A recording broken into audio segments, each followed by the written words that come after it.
Tsy nipoitra ilay olona nahazo loto iray tapitrisa euro. Nahita ny isa feno tamin'ny loto euro million ny olona iray ary nanana 20 andro nanomboka tamin'ny 20 May hatramin'ny zoma lasa teo izy hakana ny vola iray tapitrisa euro tany Frantsa. Miverina amin'ny orinasa FDJ United moa ny vola hiampy amin'ny tontona manaraka rehefa tsy nalainy ihany.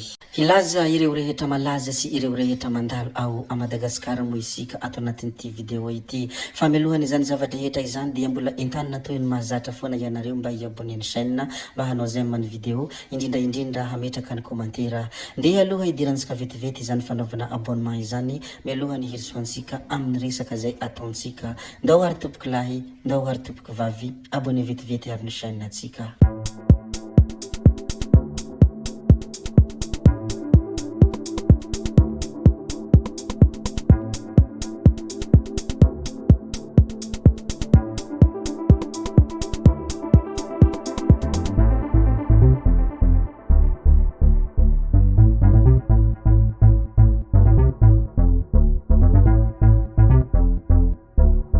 Ny zavanisy sy ny zavantranga tany amin'ny RND iny moa dia nisy fiara nirehitra toy izao sisa ny niafarany ilay fiara fitateram-bahoaka avy any Antananarivo saika hihazo any Toamasina. Nirehitra ny alina teny amin'ny lalam-pirenena faharoa tsy lavitra any Brickaville moa ity fiara ity. Raha araka ny loharanom-baovao manoloana ity trangana firehetan'ny fiara ity moa dia nisy mpandeha izay mahay entana. Izay ato anatin'ity chaîne ity moa dia mankahery ny tompon'ny fiara sy ireo mpandeha izay mahay entana tamin'ny ity loza ity. Atao ahoana moa tsy hay no lazaina mikasika n'ity tranga ity, sitrapon'Andriamanitra ve sa hetraketraky ny devoly. Fa resaka trangana tsy fandriampahalemana indray izay nisy teny amin'ny lalam-pirenena fafito, fiara fitateram-bahoaka iray no tafehin'ny jolahy ny rongo-basy sy ny famaky. Fiara fitateram-bahoaka Sprinter iray avy any Ambovimbe Androy hihazo any Antananarivo no nisy nanafika tao Soanatao, fokontany Ambohimanarivo fototra, komina Manandroy, distrikany Ambohimasoa teny amin'ny lalam-pirenena fafito iny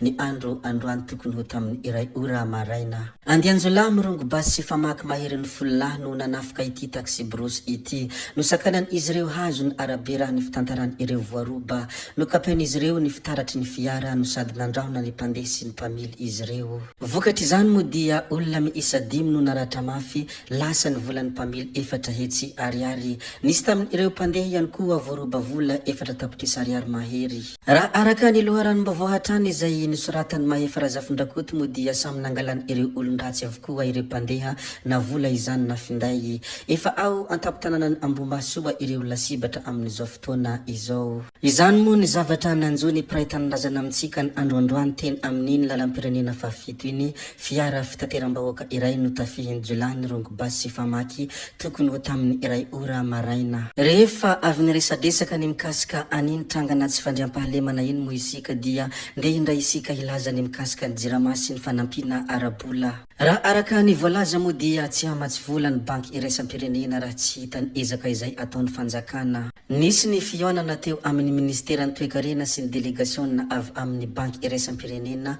tamin'ny talata lasa teo. Noresahan'izy ireo tamin'izany ny fanampiana arabola ho an'ny orinasa jirama izay hitentina 100 tapitrisa dolara Amerikanina dinika ao anatin'ny rafitra idea. Tapaka tamin'izany fa ny ezaka vita sy ny efa hita maso ihany no hovatsian'ny banky iraisam-pirenena vola na ilay antsona hoe Program for Result. Ny orinasa jirama sy ny fitondram-panjakana malagasy ihany araka izany no manokana teti-bola izay hanatanterahana ny vina sy ny fanavozana tratra ny tanjona vo afaka manome vola ny banky iraisam-pirenena hanohizana ny ezaka manaraka. Zavakanto indray no zavatra manaraka izay asiantsika resaka. Tafiakatra amin'ny dingana manasadala ny fifaninanan-kira American's Next Top Hitmaker i Mikaely. Isan ireo mandray anjara amin'ny America's Next Top Hitmaker izay karkareny Global Citizen fifaninanan-kira anisan'ny govana indrindra any Amerika i Mikaely. Mpanakanto malagasy amin'izao fotoana izao moa ity andriamatoa ity. Tafiakatra amin'ny dingany manasadalana izy ary mpanakanto 240 no mifaninana aminy. Anisan'ny tsara ho fantatra mikasika an'ity fifaninanan-kira ity moa dia vola $10,000 no ho azon'ny mpandresy amin'ity faninanana ity. Hanao fampisehoana amin'ny festival Citizen Global 2024 izay atrehiny mpijery tsy latsaky Ednal Isa ary iseho amin'ny gazety book Rolling Stone izany zava-drehetra izay voalaza izany. Izahay ato anatin'ity chaîne ity moa dia mirary soa any Mikael haleo lasa indrindra ahazo fandresena ka handroboka ny amboara. Koa satria nilazalaza ny mikasika aniny fananankira iny mo isika ndeha ndray isika ilaza ny mikasika ny zavamisy any ivelany. Ny zavamisy any Gazano asiantsika resaka tafiakatra sy full euro na 2,730 ny kilony siramamy amin'izao raha toa ka ota faingo 10 euro izady teo aloha. Tafiakatra sy full euro na 2,730 eo no eo ny kilony siramamy ao Gaza amin'izao raha ota faingo 10 euro izany teo aloha. Manjaka ny tsy fampian-tsakafo any antoerana vokatry ny ady misy eo amin'ny Hamas sy Israely izay nanomboka tamin'ny 7 Oktobra 2024. Ity farany izay mbola manohy ny daroka bomba ao amin'io tanin'ny Palestiniana io ihany hatramizao. Tao anatin'ny 3 andro ankizy miisa 20 no maty na hanoanana sy ny tsy fanjarian-tsakafo raha ninambarany teo anivon'ny hôpitaly iray ao Gaza. Nampangiany teo anivon'ny ONU io namon'olona mitady fanampina miisa 10 ny tafika Israeliana nanomboka tamin'ny volana May lasa teo. Ny manaraka ihany koa izay ho resantsika dia mikasika ny filoham-pirenena teo aloha tsy iza moa izany fa Andriamatoa Ravalomanana Marka miadia amin'ny kolokolo ny tanora hoe Marka Ravalomanana. Nahitsy sy nazava moa ny hafatra izay nambarany Ravalomanana Marka sakana lehibe amin'ny fampandrosoana ny kolikoly manimba ny rafitra sy androm-panjakana mandrava ny fitokisan'ny vahoaka ary mampiditra ny taranaka ho amin'ny fantrana lalina izay tsofiny fahamarinana intsony hoe Marka Ravalomanana. Nandritry ny hetsika Integrity Bootcamp izay nokarakarain'ny Transparency International Initiative Madagascar omaly noho ny fampizarany tamin'ny ireo tanora mpitarika izay miisa 20 avy amin'ny lafy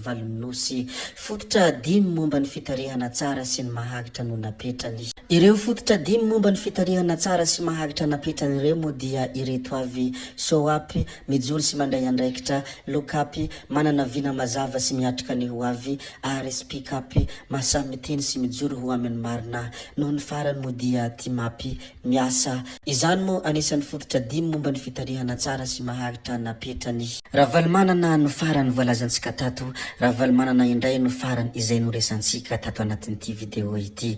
Betsaka ny zavatra izay efa voalaza, betsaka ireo rehetra izay efa nolazaintsika. Faranantsika tanteraka moa ity video anankiray ity re tompoko vavy sy tompoko lahy koa dia mankasitraka anareo na vita ny haino hatramin'ny farany ary mbola manentana anareo foana ny mbola hanaraka ny video manaraka izay alatsaka hiato misesisesy tsy mijanona tsy ankiato zay fa tsy halavainainy resaka hametra veloma izahay veloma vetivety fa tsy hoe akory veloma mandrakizay amin'ny manaraka indray no manao ny misimisy veloma ary tompoko lahy veloma tompoko vavy amin'ny manaraka indray io.